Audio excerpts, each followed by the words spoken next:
Hello and welcome to my video blog. I'm Lloyd Coleman, and if you're not familiar with this project I'm working on for Disability Arts Online, then do check out some of the previous video blogs on this page, because that will explain a little bit more of the background to this piece I'm writing for the British Paraorchestra. Today I'm just going to run through a few examples of music that I've been writing for the piece. And first of all, a question that many people ask me is, what's it like being a composer, and what's the routine of a composer? And of course it's a highly personal subject. Each composer will have their own way of working. I used to work a lot very late at night, but then I found, particularly during my student days at the Royal Academy, that I was just becoming very, very tired because I'd be up very late writing music, and then during the day I wouldn't be performing as well and I wouldn't be as alert. So since I've graduated from the Academy, I've tried to become more of a composer who has a routine, and I've tried to become more of a 9 till 5 composer, if you like, and get up in the morning, maybe not quite as early as 9 o'clock, but wake up in the morning and start normally around 10 or 11 o'clock, and then work through until 5 or 6 o'clock in the evening. And I think it's a much more productive way of working, for me anyway. And then it means I can go out in the evening and enjoy the theatre or the cinema, or meeting friends, or going for a drink, which is great and lovely, and it gives me an incentive to work during the day. So that's my routine, and with this piece I'm writing now for the Paraorchestra, I haven't just gone straight into what we call full score, so writing out a score which represents the entire piece and tells a conductor exactly which instrument is playing which part at which moment. Because for a composer that's a little bit overwhelming, having to deal with all these different components at once.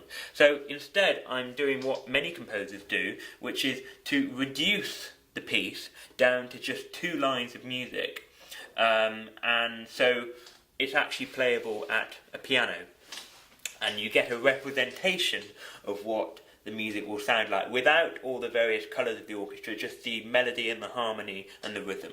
Here's one example.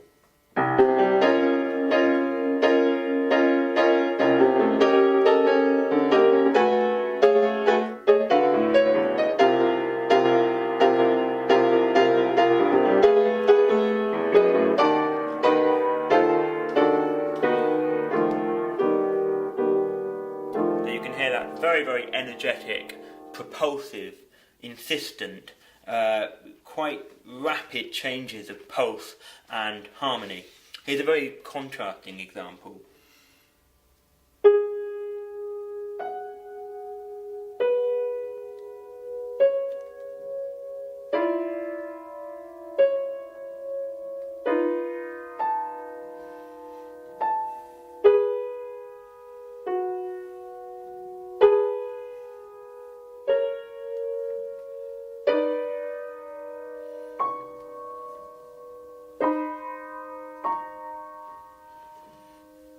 So that's a completely different sound world there, much more nocturnal, calm, just plodding along with these plucked notes. But then the occasional discordant note or chord, which is almost, slightly unsettling. So this is really my method at the moment, is just getting all of these different pieces of material down on paper, not worrying about which instruments are going to play them, not worrying about how they're going to fit together yet. That's very much the next part of the process, which I will explain more about next month.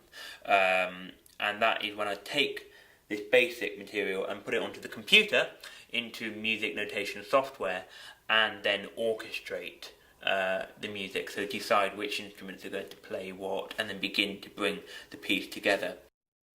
So thank you very much for watching this video blog. Join me again next month when I will explain more about the orchestration process, and also we'll be meeting one of the other British Paraorchestra members, and then you'll get a sense of just how incredible and diverse that ensemble is. Thanks very much for watching, and see you next month. This video blog was filmed and presented by Lloyd Coleman, edited and creatively supported by Ivan Riches, and produced by Trish Wheatley. The Sound of Disability is funded by the Arts Council of England. DAO Commissions. DisabilityArtsOnline.org.uk